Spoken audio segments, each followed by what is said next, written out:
Hey guys, how's it going? Behind me we've got a BMW M5 Competition. It's just been dropped off to me by BMW UK. I have this car for a week and in a few days time I'm going to take it to Wales and shoot a proper review on it. Today's video I just wanted to take it out for a first drive, have a quick walk around it and check out the specific spec on this BMW UK press car. So running through the spec on this beautiful M5 Competition, first thing that stands out is the Marina Bay Blue metallic paintwork, which is absolutely stunning. It's a bit like a darker version of the Estoril Blue, maybe with a bit of purple thrown in. I just think it's beautiful. Inside we have the Silverstone full merino leather, which is just absolutely stunning. An amazing contrast to the paintwork. In terms of packages, now these cars come pretty well optioned out of the box, but this one's got the premium package, which consists of soft closed doors, seat ventilation in the front, ambient air package, massage function in the front seats, and ceramic finish on all of the controls. It then has the comfort package, which consists of steering wheel heating, the display key, sun protection glass, split fold rear seats, and seat heating in the front and the rear. The other options on top of those two packages is it has the 1,025 pound engine bay carbon cover. It has the 7,500 pound ceramic brake option, which look absolutely stunning. Unfortunately, this press car has got the Pirelli P0s. I know a lot of the M5s and the M5 Competitions either come with the P0s or they come with the, in my opinion, better Michelin Pilot Sport 4S's. This car also has Apple CarPlay and online entertainment, bringing the total retail to about £110,000 on the road. I think the next thing we should do is cold start it. I'll let it warm up a bit, then we'll do some revs, then I'll get in it and we'll head out for our first drive.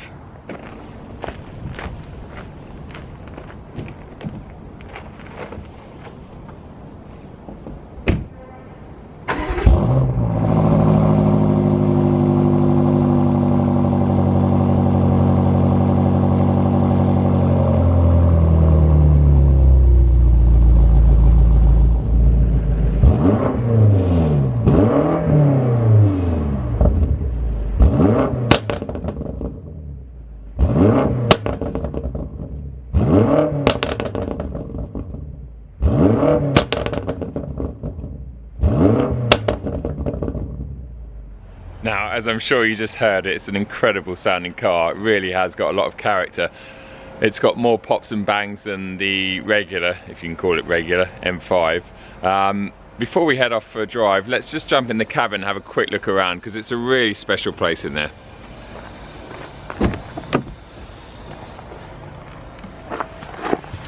These seats are absolutely so comfortable and so supportive, and I remember saying that about the original M5 or the standard M5, F90 M5, and these are just, I think they're the same seats, to be fair. They just feel absolutely fantastic. This cabin, no frills, but everything is where you need it. Let's fire it up. Did you hear that? Really nice steering wheel, feels great. Wish it was maybe a little bit narrower for my likings, but it's not too bad and not too fat. You got the M buttons up here, just like you do in the regular M5. And as you can see, you've got your iDrive 6 in this one, which is the touchscreen, but it's not the new BMW operating 7 that's in the latest 8 series, etc. You got everything down here, so we've got all the ventilated and we've got the heated seats. Down here we've got a slightly different setup to your normal 5 series. This does use the ZF8 speed gearbox, but they've tried to make it like a traditional M or DCT box. So when you put it into gear, you actually, rather than pulling back, you actually push it over to the right. So now that's in into drive. We've got the gearbox ferocity settings on the top here. We have an exhaust button down there, so let's turn it off and give it a rev. Okay, and now let's turn it on. I can hear the valves already.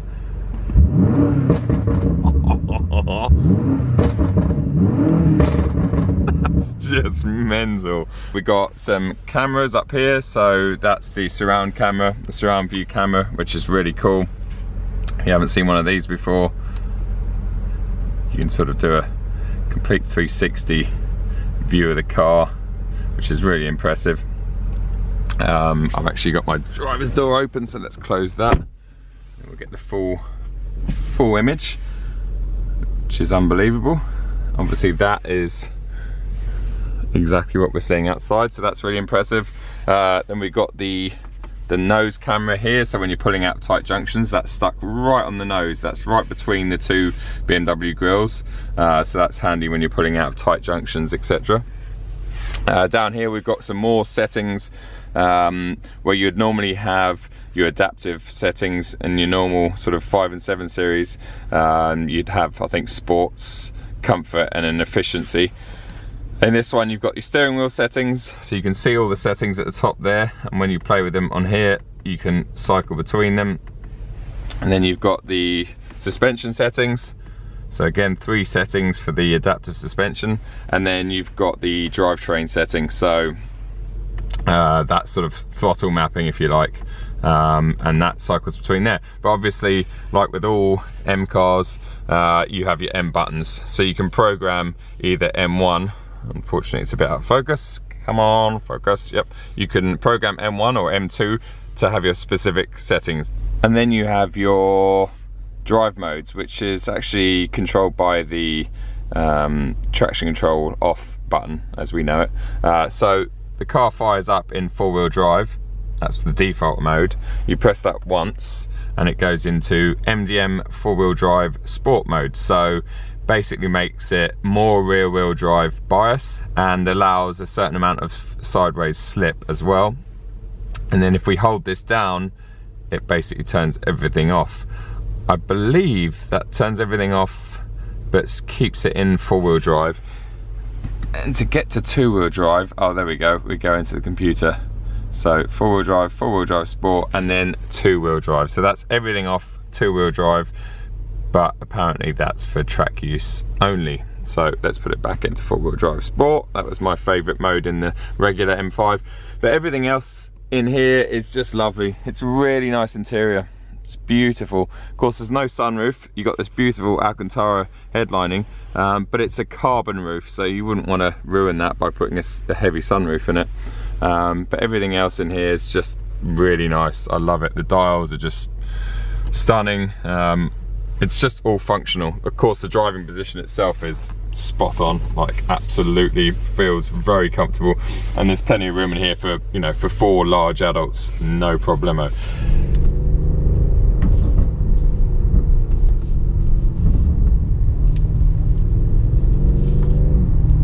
I figured that before going into town and London traffic, I needed to just take it out for a quick drive around my local road. So let's go and see what this M5 Competition is all about. 616 bhp under the bonnet, and that's the familiar 4.4 litre twin turbo V8, 550 pound-feet of torque. It's just madness.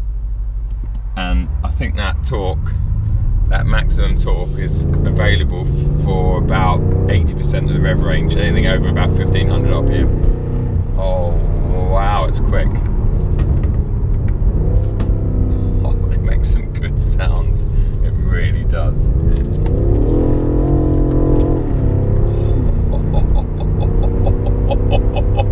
This thing is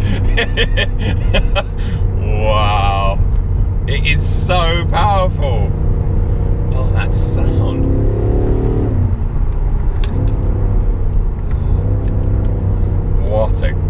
What a machine. Yeah, this is like a caged animal. It definitely needs to be taken out of town, well out of town, away from everyone. I can't wait to get it out on the open road. It definitely initially feels stiffer than the regular M5, which it is. I think the spring rates are only up by about 10%, but I need to do my homework with this before I do the review, but I believe things like it has strengthened engine mounts, and there's a few little details that this M5 Competition's got over the regular M5, which should make that little bit of difference when you're pushing on. But it feels great, it feels amazing. I can't believe this is 1950 kilos because, oh wow, oh that's so fast. You can lose your license very quickly in this thing. Oh wow, that's brilliant. So let's put it up into 8th gear, because of course now it's a ZF8 speed, so you've got 8 long cogs. Put your foot down in 8. Does it pull? Does it pull? Oh yes. Oh yeah. Once it gets to about 1600 RPM, you can feel all that torque, that insane torque. Really, loads of it. Oh, this thing is just great.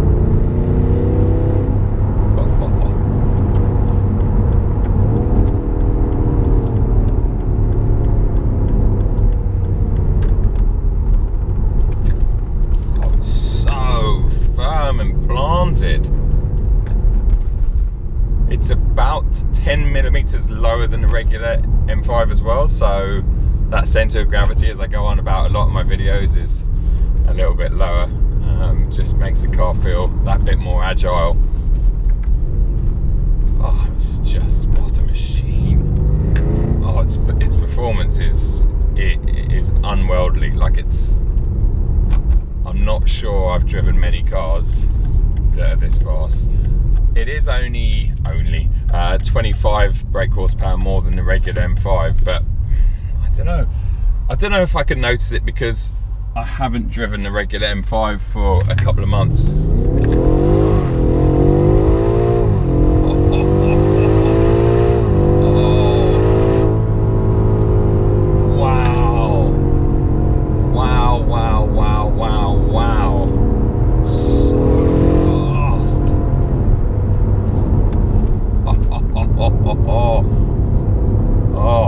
And the brakes, oh the brakes, the feel in them. Gone are the days of no feel in carbon ceramics. I mean, these things are just unbelievable.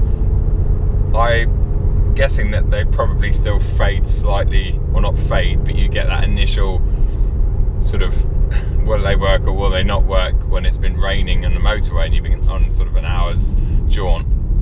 That's the only negative I find with modern day carbon ceramics, but oh, it stays so flat. Oh.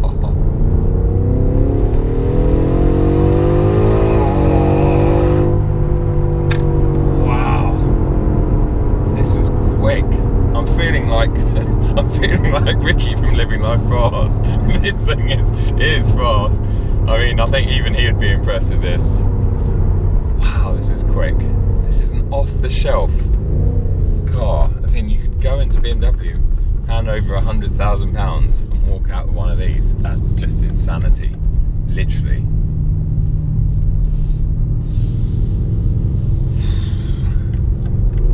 Unfortunately, traffic's a bit heavy, as you can see. Probably a good thing now, otherwise I might end up losing my license in this car. Oh.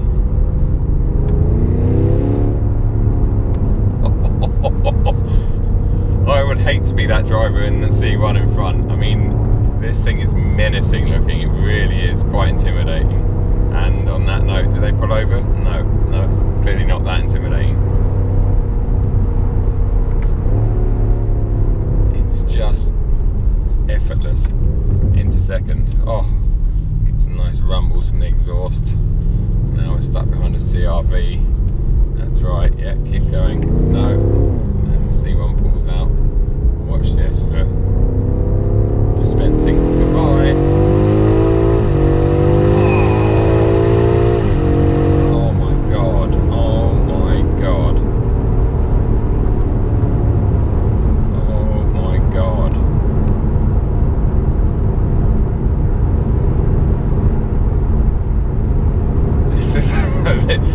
normally blown away by straight line speed.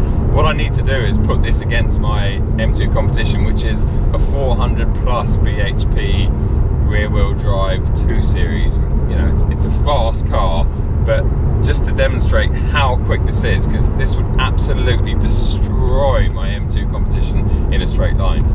Talking of acceleration, I think we should pull over here, do a launch control, because this is a national speed limit road, so we can safely accelerate up to 70 miles an hour.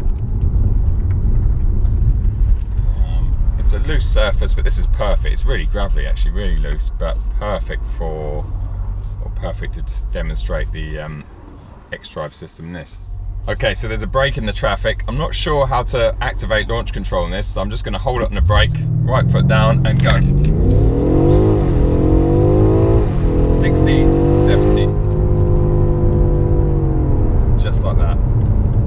I mean, that was, by the time the first figure I saw when I looked at the head-up display was 55.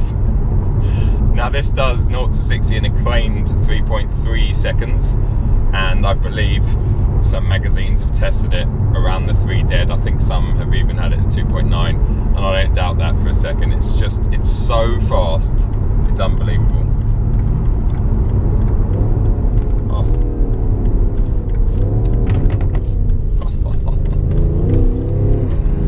It just feels so agile.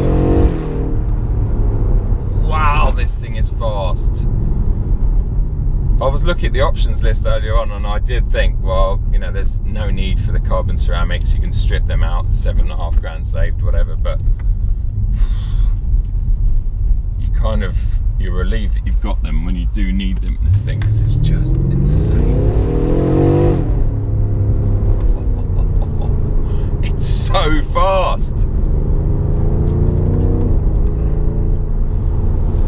Right then guys, hopefully you've enjoyed this very quick first drive video. As I say, I'm going to be doing a full review on this car in its proper habitat, so out in the countryside on some nice proper roads. Really looking forward to that, in fact.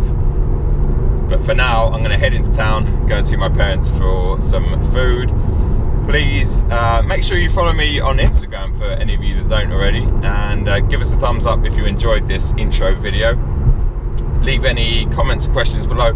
Also, leave any ideas below, anything you want me to cover in the full review, because I'm open to a lot of ideas. I've got a rough idea of what I'm going to do, but obviously it's really nice and handy getting help from all you guys with some ideas. So please feel free to comment and let me know.